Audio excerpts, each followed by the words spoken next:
hal yang mungkin sudah kita dapatkan dari ulama-ulama, dari guru-guru kita, dari mursyid-mursyid kita di tarekat, bahwa sesungguhnya orang yang meninggal itu yang paling tidak bisa hilang adalah jasa ketika dia hidup.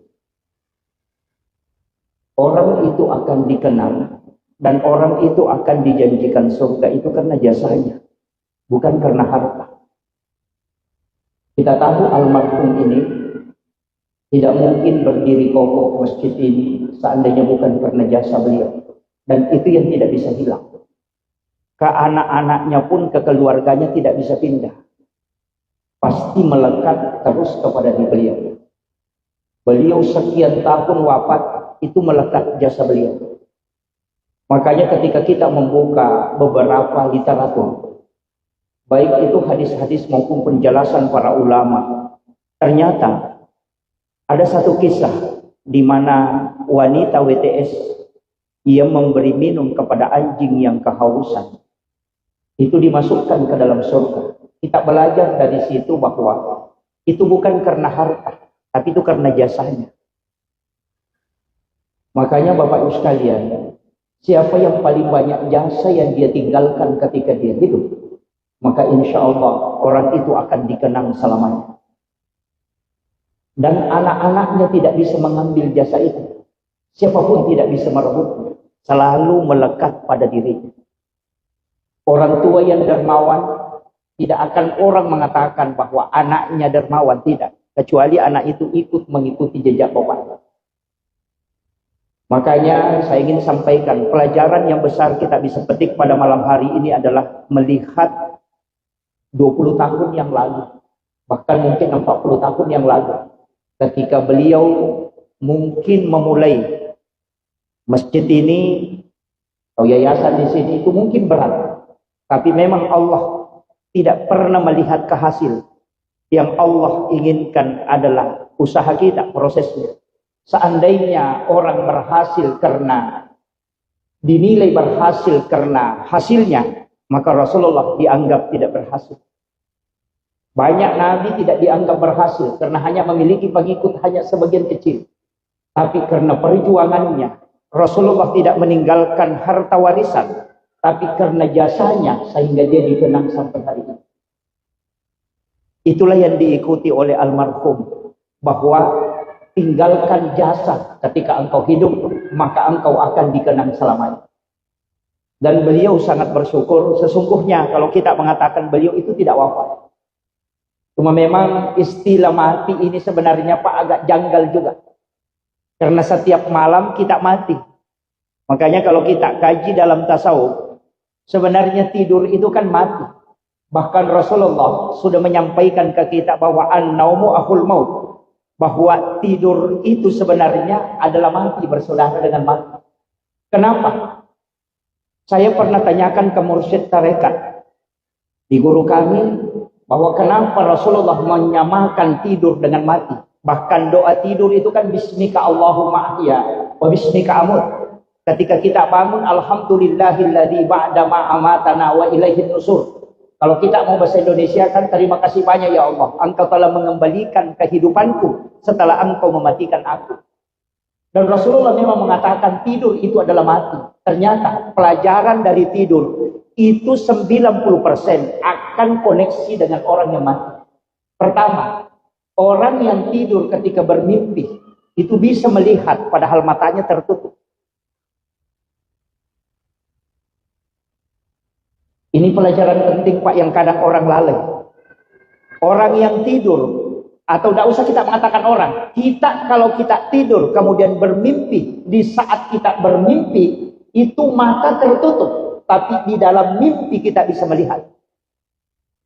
Berarti bukan mata yang terbuka ini yang bisa melihat. Ada yang bisa terkoneksi langsung bisa melihat. Itulah sehingga ketika Rasulullah masuk ke pekuburan, apa kata Nabi? Assalamu alaika ya ahlal kubur. Umar sempat protes. Apakah mereka mendengar ya Rasulullah?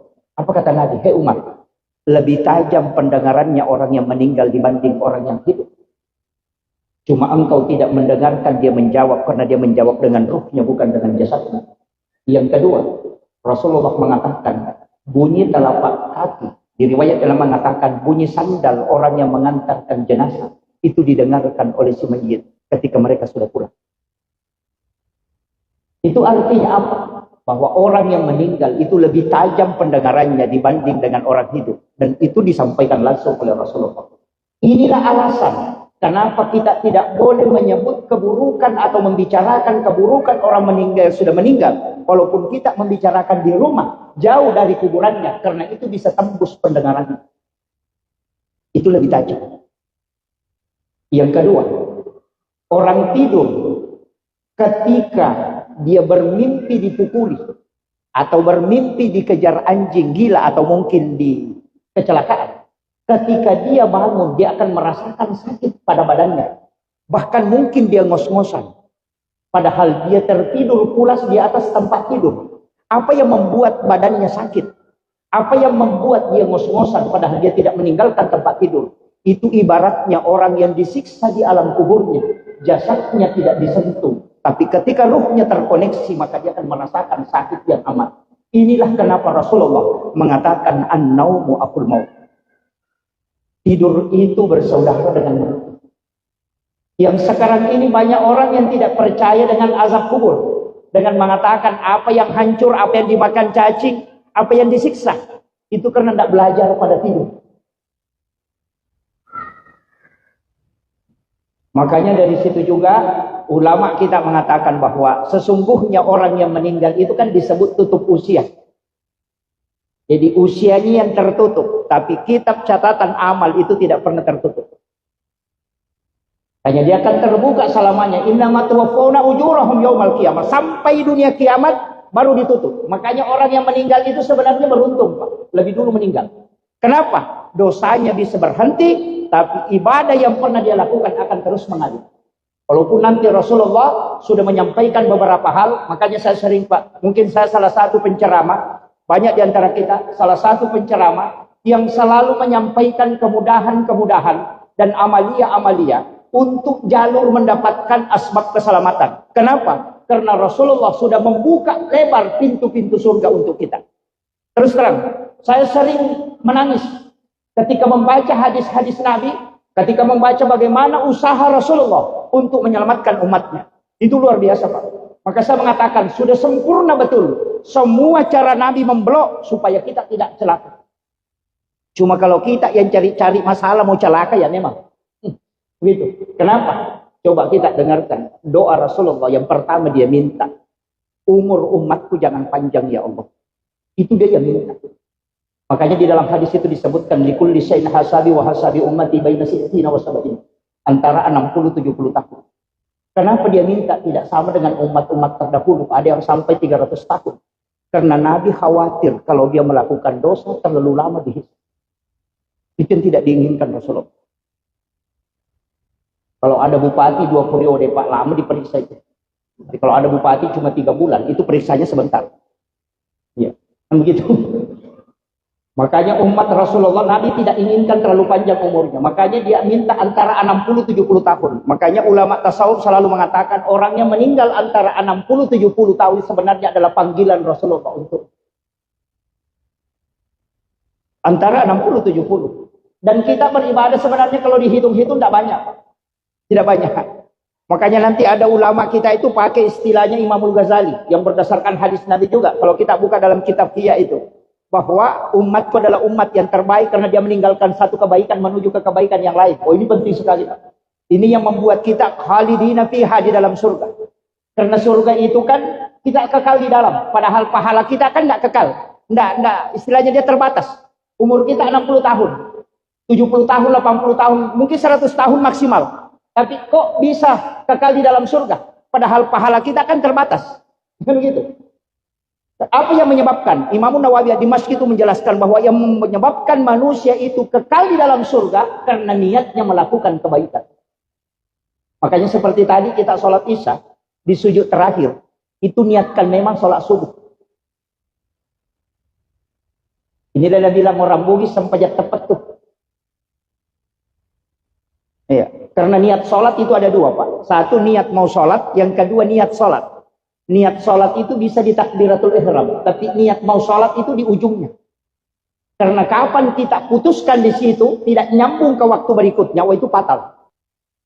Karena waktu kita untuk melakukan ibadah sangat terbatas.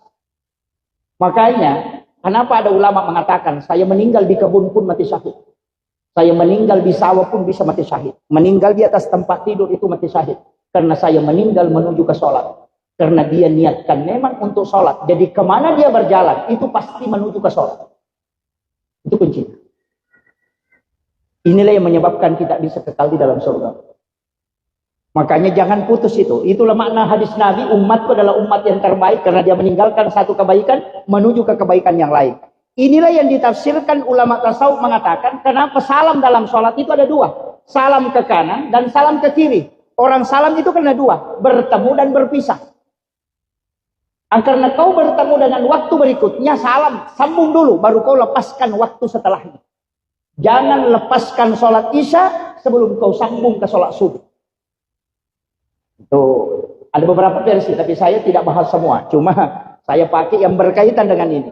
Ini kuncinya, makanya semua, Pak. Sholat, sedekah, pokoknya zakat, sholat tarawih, di sujud terakhir, rakaat terakhir, di sholat tarawih, di situ niatkan memang untuk tarawih tahun depan. Kita meninggal pun berarti kita sudah menuju ke ibadah. Semua harus disambung itu. Supaya dimanapun kita berada, itu menuju kepada ibadah kepada Allah Subhanahu Wa Taala. Setiap langkah itu akan dihitung sebagai ibadah. Dan orang inilah yang beruntung.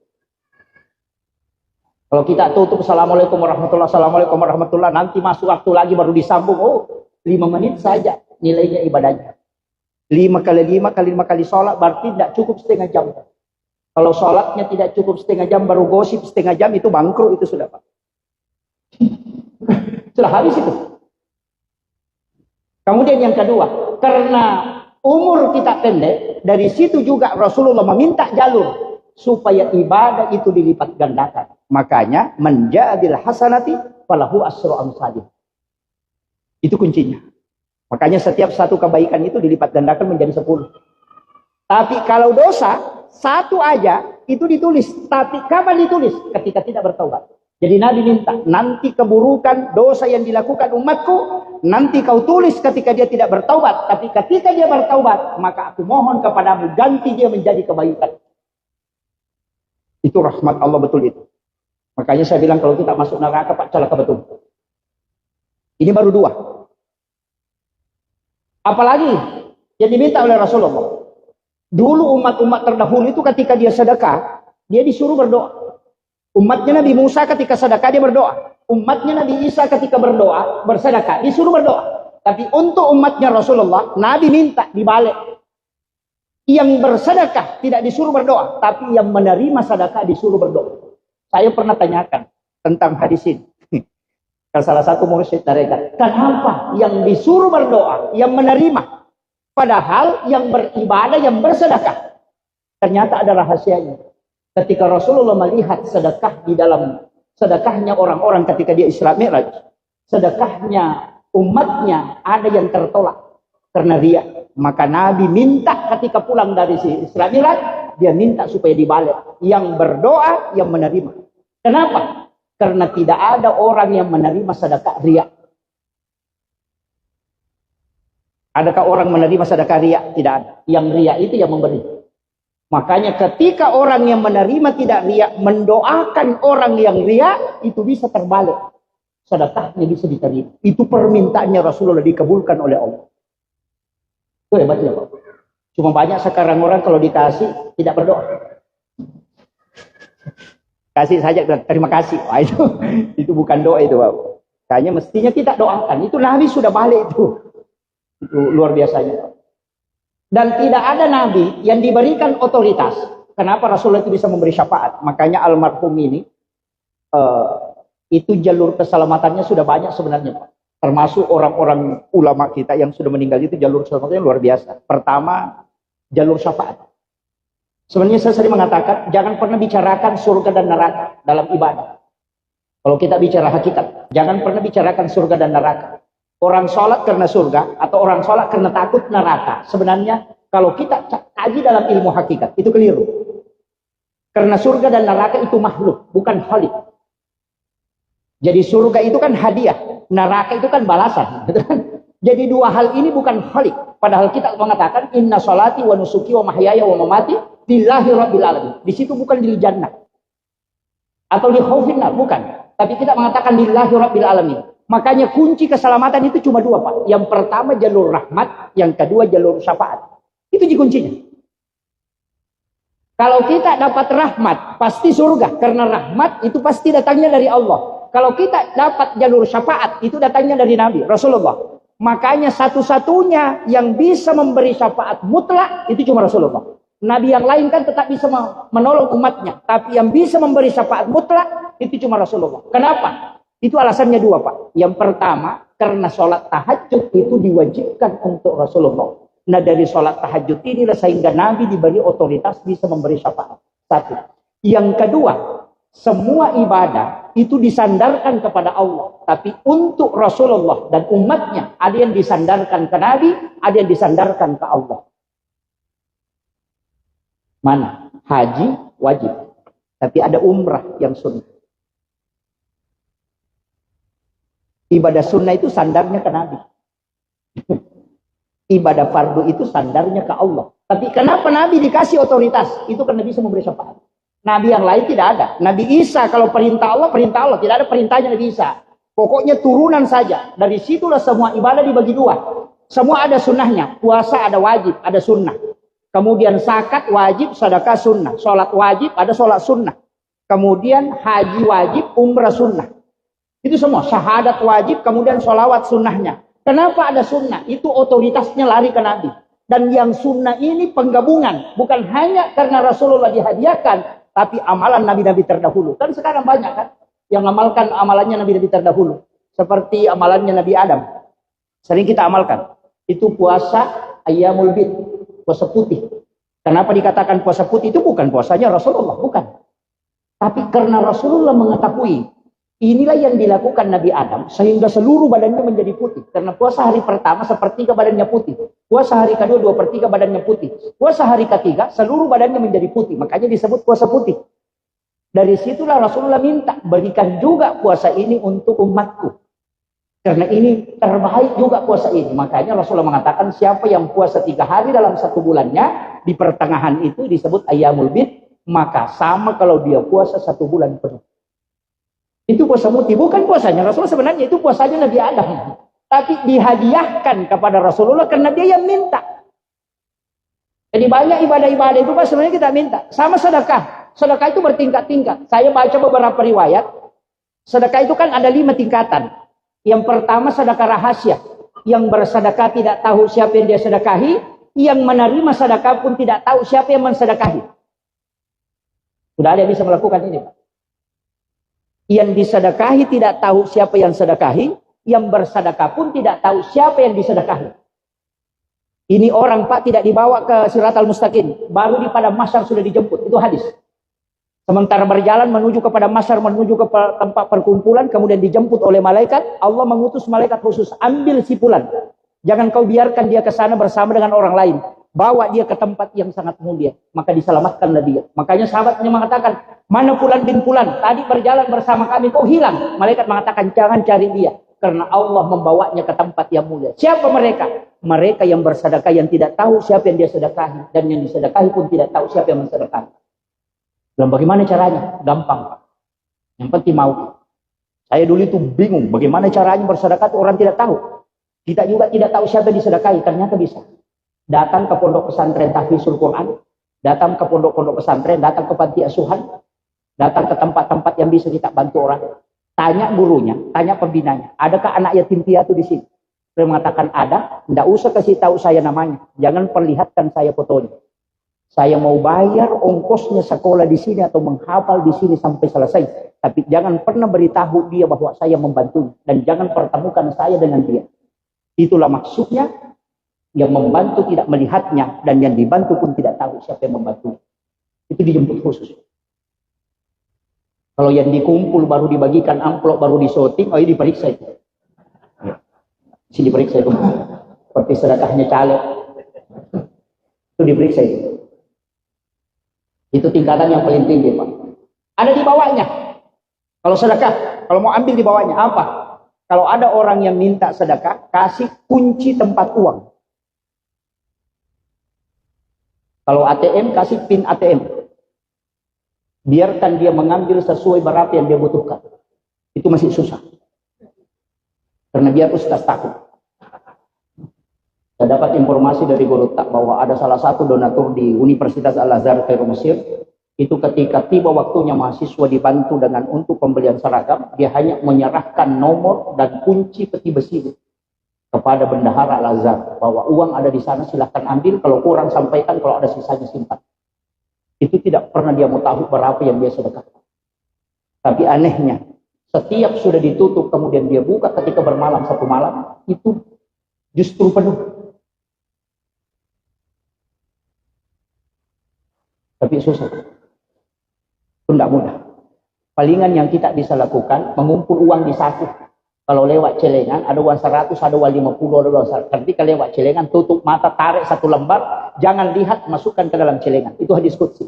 Siapa hambaku yang memberikan kepadaku, dia tidak menghitungnya, maka aku pun akan membalasnya dengan tidak menghitungnya pula. Palingan itu dia bisa dilakukan. Itu pun ada yang bolak-balik, tarik uang 100, dia dorong kembali masuk. Asam merajalak. Ini kan ada. Iya. Itu tidak mudah. Jadi sebenarnya ada tingkatan-tingkatan itu dalam ibadah. Sama jika kita tadi bersalawat kepada Rasulullah, itu luar biasa, Pak. Kita mengawali dengan salawat Jibril. Kenapa disebut salawat Jibril? Karena Nabi itu sebelum jasadnya diciptakan, itu sudah disalawati, Pak. Makanya bentuknya fi'il madi, bukan fi'il mudhari'. Jadi Allahumma sholli ala Sayyidina Muhammad kan fi'il mudhari'. Kalau sallallahu ala Muhammad itu fi'il madi. Kenapa dia bentuk lampau? Karena sebelum jasadnya Rasulullah diciptakan, paling pertama itu nurnya.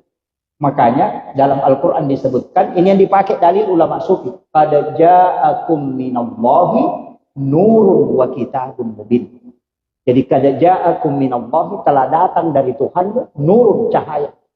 Baru wa kitabun mubin, dan kitab yang menerangkan. Makanya Al-Quran, Taurat, Injil, Zabur itu belakangan. Yang pertama itu nur. Itulah yang dimaksud ulama kita, nurun Muhammad.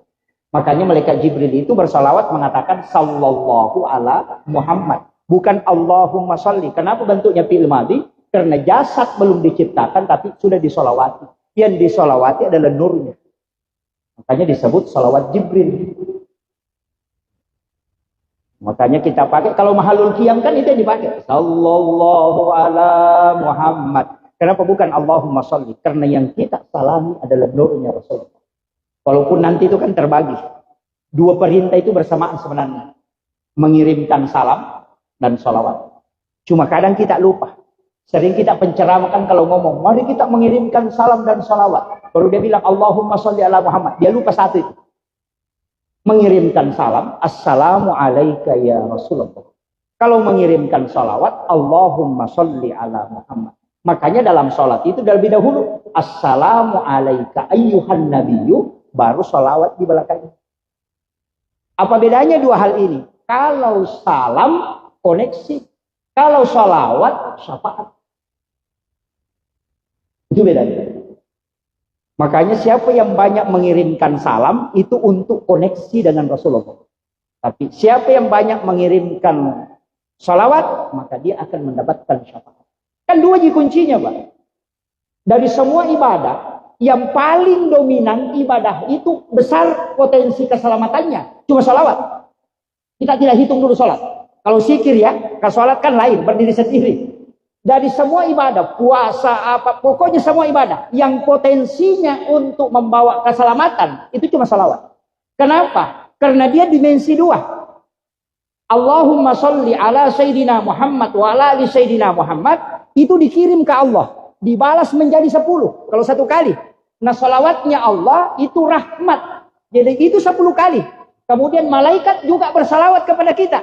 Salawatnya malaikat bukan Allahumma sholli, tapi permohonan ampun di hadapan Allah supaya dosa-dosa kita diampuni oleh Allah. Kemudian yang kedua, jalurnya melintang, lari ke Nabi. Rasulullah mengatakan, siapa yang mengirimkan salawat kepadaku, maka ada malaikat yang mengantar khusus. Jadi dua Pak bendaharanya. Orang salawat itu dilapor ke Allah, satu dilapor ke Nabi. Yang dilapor ke Allah itu jalur rahmat, yang dilapor ke Nabi itu jalur syafaat. Makanya inilah alasannya ulama mengatakan kalau tidak ada zikir yang kau hafal, salawat saja. Kan gitu aja.